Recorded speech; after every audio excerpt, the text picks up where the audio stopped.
काय बाई हे कमालीचं उकडतंय. आईस्क्रीम खावंसं वाटतंय.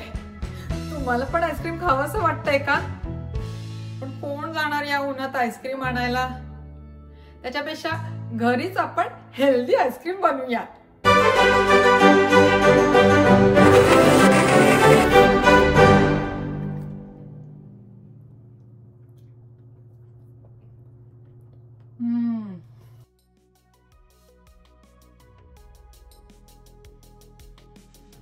या आईस्क्रीम मध्ये ना सर्वात महत्त्वाचं साहित्य म्हणजे काजू आहे. त्या काजूमुळे हे आईस्क्रीम असं छान क्रीमी बनणार आहे. तुम्हाला जर काजू वापरायचे नसतील किंवा त्या दिवशी जर घरी नसतील काजू तर बदाम वापरले तरी चालतील, पण ते बदाम भिजवत ठेवायचे. निदान 4-5 तास तरी भिजवत ठेवायचे. त्याची साल काढायची. साली सकट बदाम शक्यतो वापरायचे नाही. आता आधी आपल्याला काजू भिजत घालायचे. आता नेहमीप्रमाणे अख्खे काजू ना नेहमी असे अर्धे करून बघायचे. कधी कधी काय काय काजूंमध्ये कीड असते, तर मी पुढच्या वेळेस काजू जेव्हा अर्धे करून ठेवेन तेव्हा कीड आलेला एखादा काजू मी तुम्हाला दाखवेन. तर हे 1/3 कप मी काजू घेतलेले आहेत.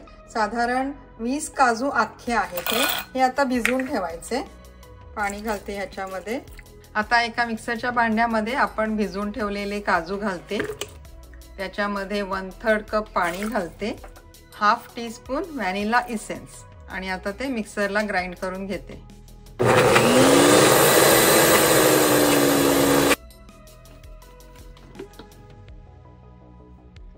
आता याच्यामध्ये 1/4 कप ककाओ पावडर घालते. हे बिया काढलेले खजूर घालते. साधारण 6 खजूर घालते. नंतर थोडंसं चाकून बघायचं.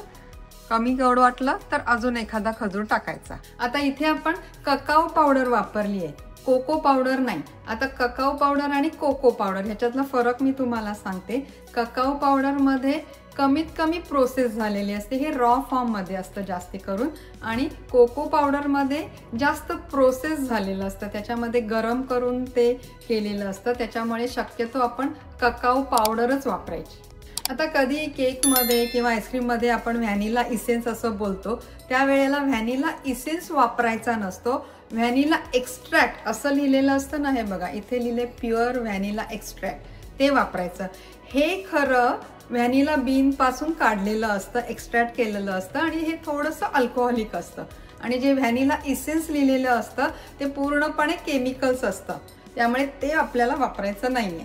केमिकल्स असलेलं ते व्हॅनिला इसेन्स जरा स्वस्त असतं आणि हे जरा महाग असतं. याच्यामध्ये आपण एक मीडियम साईज केळ वापरणार आहोत. तर त्या केळाची साल काढायची आणि ते केळ फ्रीज करायचं. 4-5 तास फ्रीज करा किंवा आदल्या रात्री ते फ्रीज करायला ठेवून द्या. अख्खं ठेवा किंवा साल काढून अख्खं ठेवा किंवा स्लाइस करून एका डब्यामध्ये किंवा झिपलॉक मध्ये फ्रीज करा.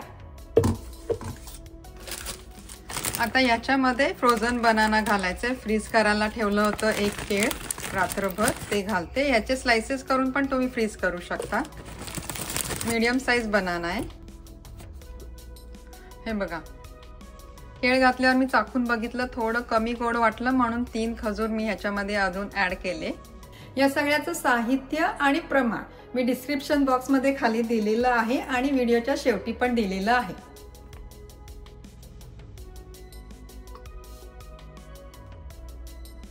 आता हा डब्बा असा ओट्यावर थोडासा आपटायचा,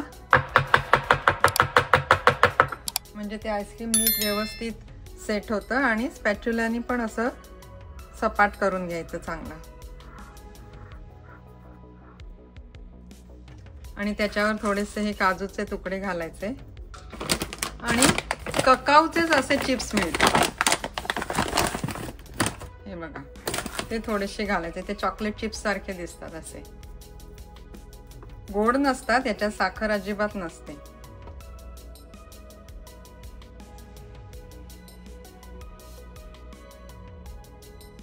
आता त्याला वरून प्लास्टिक रॅपरने झाकून टाकायचं.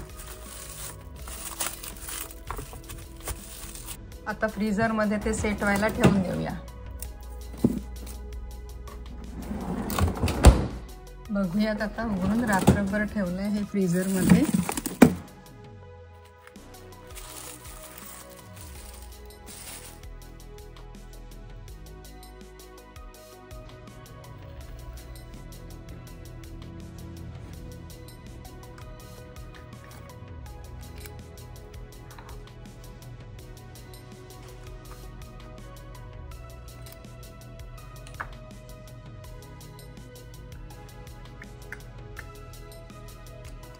आणि उन्हातून आल्यावर ना लगेच आईस्क्रीम खायचं नाही. जसं आपण गरम तव्यावरती पाणी शिंपडल्यावर कसं एकदम चर्र होतं, तसंच मग उन्हातून आल्यावर जर आपण आईस्क्रीम खाल्लं तर आपल्या शरीराच्या आत चर्र होतं. मलाच आता राहत नाहीये हे खाल्ल्याशिवाय, तर मी आता हे खाऊन बघणार आहे.